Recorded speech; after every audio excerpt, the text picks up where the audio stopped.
আমি Arun Kumar Biswas, detective fiction writer. আপনাদের সবাইকে আমন্ত্রণ জানাই ব্যাংক অফ নিবেদিত বই ভালোবাসি তোমার অনুষ্ঠানে।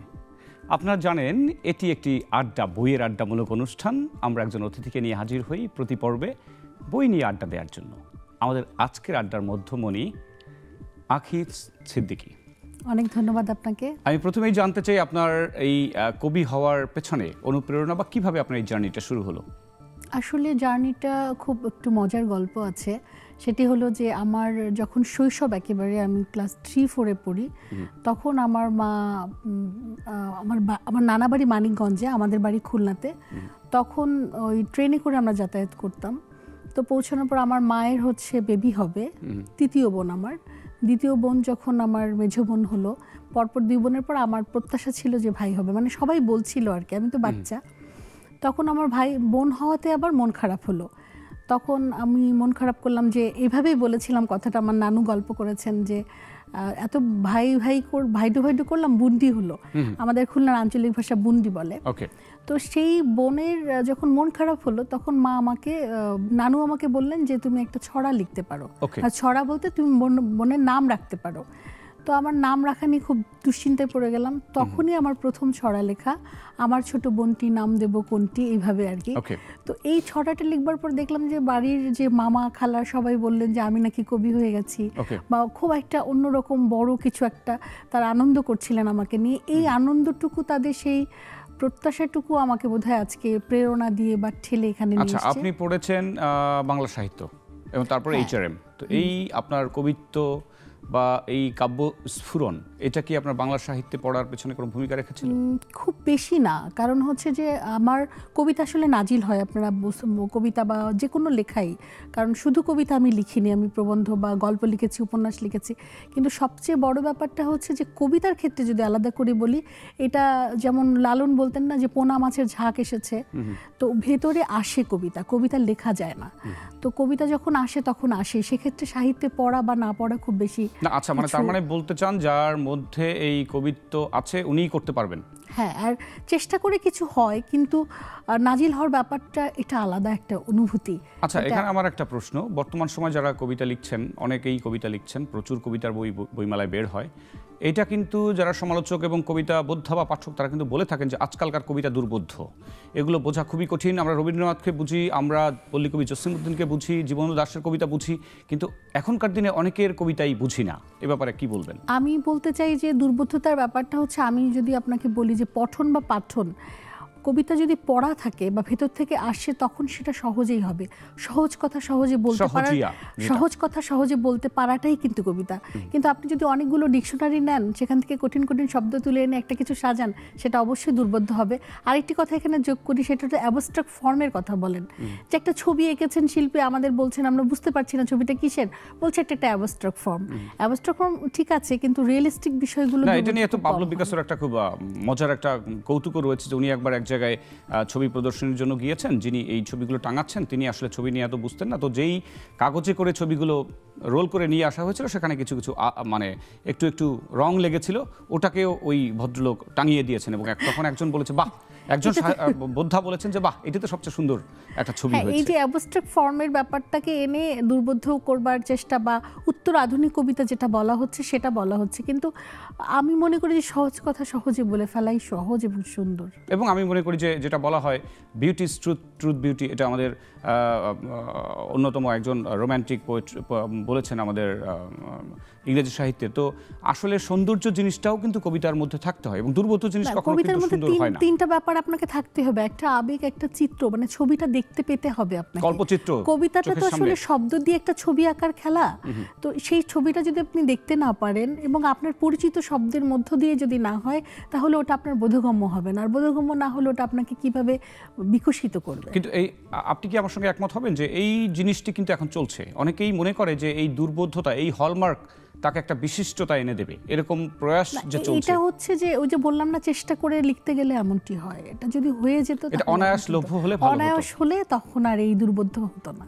ওকে, আপনি আরেকটা বিষয় জানতে চাই, আপনার পঠন পাঠন কবিতা লিখছেন, বেশ কথা। পঠন পাঠনের গল্পটা খুব মজার। সেটি হচ্ছে যে আমার বাবা একটু রক্ষণশীল পরিবারের মানুষ, আমি তো স্বভাবতই আমরা যারা স্কুল গোয়িং ছিলাম তাদের কিন্তু পড়তে দেওয়ার বিষয়টা তাদের কড়াকড়ি ছিল এবং বেশি কড়াকড়ি ছিল আমাদের বাড়িতে।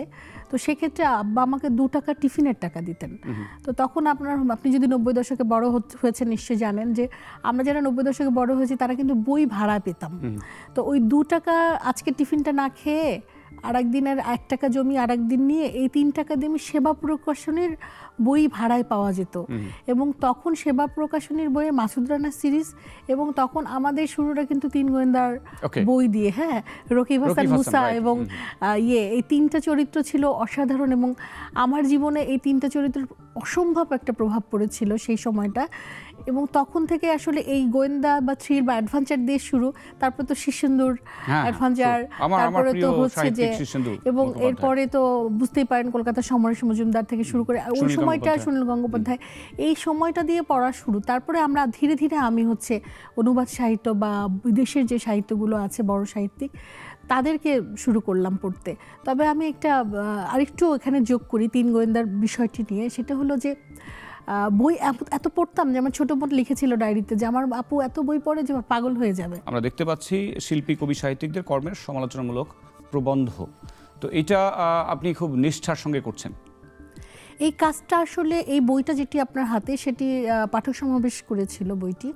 এই বইটি কিন্তু 12 বছরের শ্রমের ফসল এবং এই বইটিতে সমালোচনা শব্দটাকে আমি একটু যোগ করতে চাই। ঠিক সমালোচনা না, আলোচনাই বলতে পারেন। মানে আমার যারা আমাকে তৈরি করেছে, যাদের হাত দিয়ে আমি বড় হয়েছি, আসলে আমরা তো বাবা মা আমাদের জন্ম দেন, তারা আমাদের বড় হতে সাহায্য করেন, তারপর পরিবেশ একটা বড় উপলক্ষ আমাদের বড় হবার। তারপরেও কিন্তু এই যে যাদেরকে আমরা পড়ি, যাদেরকে আমরা দেখি, যাদেরকে আমরা শুনি, এখানে রবীন্দ্রনাথের উপর আলোচনা আছে, নজরুলের উপরে আছে, আপনার মাইকেল মধুসূদন দত্তের উপরে আছে, তলস্তয়ের উপরে আছে, এই যে এনারা কিন্তু আমাদের জীবনানন্দ দাশের উপরে আছে, এনারা কিন্তু আমাদের তৈরি করেছে। সেই তৈরি হবার এবং তাহারা বলতে সেই তাহারা যারা আমাকে বড় করে তুলেছে। না, এখানে একটা শব্দ আমি একটু আমার কানে বাজলো, সেটা হলো আপনি বলেছেন এটা সমালোচনা নয় আলোচনা। এখানেই কিন্তু আমাদের বাঙালিদের বাঙালিত্ব ফুটে ওঠে। আমরা কিন্তু আলোচনা সমালোচনা যে সমান আলোচনা, যেটাকে ইংরেজি সাহিত্যে বলে ক্রিটিক, CRITIQ। আমাদের দেশের সমালোচনা মানে হলো নিন্দা, আমি সেটাই বলতে চাই। না, সেটা আমি বলছি না, নিন্দা ঠিক না। মানে এই যে আমাকে বড় করলেন কোন কোন জায়গা থেকে তারা, সেই জায়গাগুলো আলোচনা সমানভাবেই করা হয়েছে। এবং সেখানে দেখা যাচ্ছে যে আমি যখন লিখেছি যে আমি কুসুম এবং নোরা এবং বিমলা, মানে নোরা কুসুম বিমলা, যে নোরা ইভসেনের নোরা, মানিকের যে কুসুম এবং রবীন্দ্রনাথের বিমলার সাথে আমাকে যে কম্পারিজনটা, এই যে 3-4টা ক্যারেক্টারের সঙ্গে এদের একটা প্রভাব রয়েছে, এই যে প্রভাবটা রয়েছে, সেই জায়গাটা একটা সমানভাবে আলোচনা। এটা একটা দারুণ বলেছেন। আমরা আসলে বই পড়ে যাই, but the meaning between the lines অথবা সেটার যে মোটিভ, উপজীব্য, সেটিও যে আমাদের উপরে একটা প্রভাব বিস্তার করে, শুধুমাত্র পাঠক হিসেবে নয়। তখন কিন্তু আমি মনে করি যে না, তারা আমাকে একটা ফর্ম দিচ্ছে। না, আপনি একটা বই পড়বার পরে পরের বার যদি আপনার জন্ম না হয় নতুন করে, তাহলে তো ওই বই পড়বার কোনো অর্থই হলো না। যাই হোক, নেগেটিভ পজিটিভ যাই হোক, প্রভাব পড়তে হবে। আপনাকে জন্মাতে হবে আবার নতুন করে। চা না কফি? এখানে আপনার নিশ্চয়ই কফি। আমার না, কফি কি সকালে ঘুম থেকে উঠে একটা ব্ল্যাক কফি। আজকে আমি চিনি ছাড়া, দুধ ছাড়া একটা ব্ল্যাক কফি খাই। স্বাস্থ্য না, মানে এটা একটা টনিকের মতো। মানে অফিসে গিয়ে প্রথম কাজটাই হচ্ছে 1 কাপ কফি নিয়ে। আমি একটা সরকারি প্রতিষ্ঠানে কাজ করি, ফিনান্স মিনিস্ট্রিতে আছি। তো দেখা যায় যে ওই গেলে এখন বুঝে গেছে আমার যারা সহকারী তারা, যে আপার 1 কাপ কফি লাগবে। আপনি এখানে যে আমাদেরকে রিসিভ করলো, আমাকে তাকে কিন্তু ঢুকেই বলেছে আমাকে 1 কাপ কফি হবে। আচ্ছা, আপনি জেনে খুব খুশি হবেন যে এপার বাংলায় একজন ডিটেকটিভ রয়েছেন, অলোকেশ রয়, তিনি কফি কাহলিক, এবং তার কথাও একই, যে কফি না খেলে তার মগজ খুলে না। হ্যাঁ, এটা আসলে হয় কি যে আমরা যারা লিখি তাদের বোধহয় এটা কফিটার সাথে একটা সম্পর্ক আছে। বেশি আগের সংস্কৃতি নয় বাংলাদেশে। আমি মনে করি 1.5 দশক আগে কফি খুব ফিউ অ্যান্ড ফার বিটুইন, কমই খেত, এখন আমরা খাচ্ছি খুব। হ্যাঁ, আবার আমার কাছে খুব মনে হয়, যেমন ধরেন যে অনেকে অন্য ধরনের নেশায় চলে যায়, কিন্তু নেশা ঠিক না, কফিটা হচ্ছে একটা, আমি তো বললাম টনিকের মতো, মানে পজিটিভ। আমার 2 ছেলেও খায়, যখন তাদের মন খারাপ থাকে খায়। না, আমার মেয়েকেও দেখি যে চায়ের থেকে সে কফি পছন্দ করে, কিন্তু চা আমি অন্য সময় খাই। ঘুম থেকে উঠে আমার 1 কাপ কফি লাগে, এটা হচ্ছে। আর যদি কোথাও বসি তাহলেও একটা কফি। কি খেতেন বলুন? সেও নিশ্চয়ই পাইপ কফি টানতেন, না, পাইপ পাইপ টানতেন। নিতেন, হ্যাঁ, হ্যাঁ। আর চারমিনার এবং খেতেন ফেলুদা। ফেলুদা এবং এই পাইপটা, হ্যাঁ। পাইপটার যে ছবিটা ও Right, right, অসাধারণ, right. এটা এই যে, প্রেমে তার পড়বার মানে মতো। বোঝা যাচ্ছে যে আপনি তাকে খুব গুলে খেয়েছেন এবং আপনি একদম। তার মধ্যে না না, আরেকটা বিষয়, আমি কিন্তু তার এসে যদি থাকতো না, আমি নিশ্চিত তার আপনার সাথে বাপাসে প্রেম দেখেন করতাম। গোয়েন্দা নামে একটা পত্রিকা বাংলাদেশে আছে, এইখানটাই কি এই গোয়েন্দা আমি একটু দেখতে পারি? হ্যাঁ শিওর। এবং এটা আমি সম্পাদনা করছি এবং এটা খুব কষ্টকল্পিত, কারণ আপনি যদি লিখে একটা গল্প জমা দেন আমরা খুব খুশি হব, কারণ ডিটেকটিভ গল্প পাওয়া যাচ্ছে না, এই জন্য আমরা সত্যি নিয়মিত হতে অসাধারণ পারছি না। কিন্তু কাজ, এবং আমাদের সন্তানেরা যারা বড় হচ্ছে তাদের জন্য তো এটা খুবই পজিটিভ বিষয়, এবং আমার মেয়ে খুব পছন্দ করে তাই নাকি? পড়তে।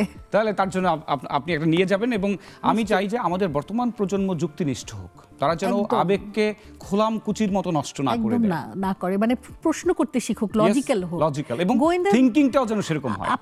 আপনাকে আরেকটু যোগ করে, আমি গোয়েন্দা যারা পড়েছি আমরা ছোটবেলায়, বা যারা আমরা ডিটেকটিভ বইগুলোর সাথে যুক্ত থাকছি, তারা কিন্তু অনেকটা লজিক্যাল, হ্যাঁ। এবং এটা কিন্তু কম্পারিজন যদি তুলনা করেন শুধু আমাদের সাহিত্যের বাইরেও কিন্তু এটা খুব একটা পজিটিভ একটা বিষয় যে ডেফিনেটলি আপনি অফিস করছেন, সেখানে কি আপনি ইলজিক্যাল আচরণ করেন, তাহলে হ্যাঁ। কিন্তু আপনার এবং আপনি প্রশ্ন করতে শেখা। হ্যাঁ, গোয়েন্দা সিরিজ পড়লে বা Curiosity, গোয়েন্দা প্রশ্ন করতে কিউরিওসিটি, প্রশ্ন করতে শেখা যায়। এটা একটা যে কেন সত্য কথা। এমনটি হলো? কেন এমনটি হলো, যেমন আমাদের প্রতিদিনই কিন্তু কিছু না কিছু ঘটনা ঘটে, এর পেছনে কিন্তু কারণেরও কারণ থাকে, ডেফিনেটলি। এবং সেই কারণটা কি খুঁজে বের করার যে অনুসন্ধানশীল মন, সেটা তৈরি করে গোয়েন্দা। এবং সেটাই যে ডিটেকটিভ, সে তার থিঙ্কিং অ্যানালজি বলি, ইনটুইশন বলি, ডিডাকশন বলি, উনি কিন্তু একটা জায়গা থেকে শুরু করে আসেন যে এভাবে একদম, ঘটনাটা ব্যাখ্যা একদম, করা যায়। একদম, আপা, আপনাকে অশেষ ধন্যবাদ। আমাদের ছোট্ট শোয়ে আপনাকে পেয়ে আমরা অত্যন্ত অনেক কৃতার্থ বোধ ধন্যবাদ করছি। আপনাদেরকেও, এবং আপনি খুব ভালো করে বললেন, ভালো লাগলো। অনেকদিন পর বই নিয়ে আলোচনা, নেক্সাস টেলিভিশনকেও অনেক ধন্যবাদ। অনেক আপনার কথা সত্যি আমাদের ঋদ্ধ করেছে, মুগ্ধ করেছে।